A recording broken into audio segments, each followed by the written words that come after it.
İndi sizə suallar verirəm. Axırda mükafat var. Bu mükafat. Qazanana pul verirəm. Yaxşı. Birinci sual. Şərti də əmək bizimlə. Şərt adi suallarda siz onlara cavab verəsiniz. Ən çox kim cavab verirsə o qazanır. Yaxşı. Birinci sual döndü. İkinci Dünya müharibəsi neçənci ildə başladı? İkinci Dünya müharibəsi. Bilirsən, bilirəm deyə cavabını da bilmirsən demə bilmirəm. Yaxşı. Ümid. İnsan bədənində ən böyük orqan hansıdır? Akciğer. Dəqiq. Yox, mən deyim. Akciğer. Yo, dəyişə bilərəm. Yaxşı. Bağırsaq orqan sayılır. Yaxşı.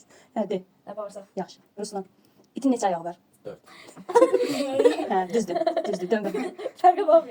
Yer günəş ətrafında təxminən neçə günə dövr edir? Neçə gün? 20 də. Yox, 590. 590 365 gün. Yox, hər öz sualına siz qarışmayın. Yaxşı, bilirsən? 1 il.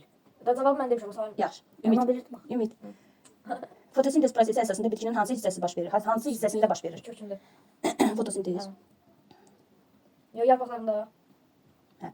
Yaxşı. İndi asan deyirsən axı.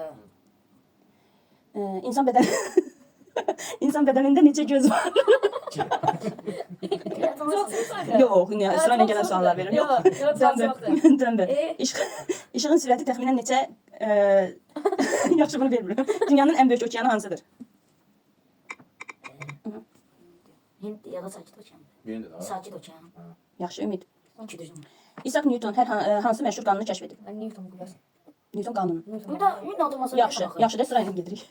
20'nin yarısı neçədir? Yaxşı, indi döndür. Amma yenə də mənim 2 düzgün. Yer kürəsinin diametri təxminən neçə kilometrdir? Abla salmam ya. Kilometri. Diametri Tez ol, döndür, tez ol. Deyəsən qazanan atandır. Yaxşı, Ümid. İnsan bədənində ən böyük sümük hansıdır? Qaburğa. Sümüyün adını de. Qaburğa sümüyü. Omurğa sümüyü. Yaxşı, Ruslan. Bir saatımız neçə dəqiqədir? Hayda. 60.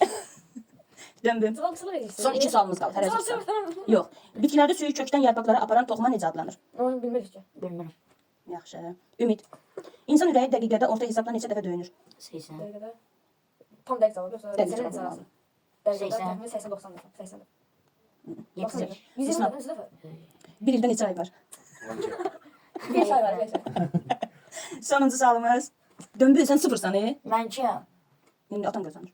Bu hələ bir aşağıdakı sualımızda deyək. Dünyanın ən böyük səhrası hansıdır?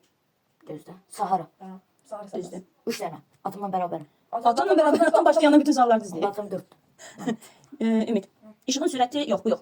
11. Hüceyrənin idarə etmə mərkəzi hansı orqanoid sayılır? Nətə? Hüceyrənin idarə etmə mərkəzi hansı orqanoid sayılır? Beyinə sayılır da məncə. Hara sayılacaq?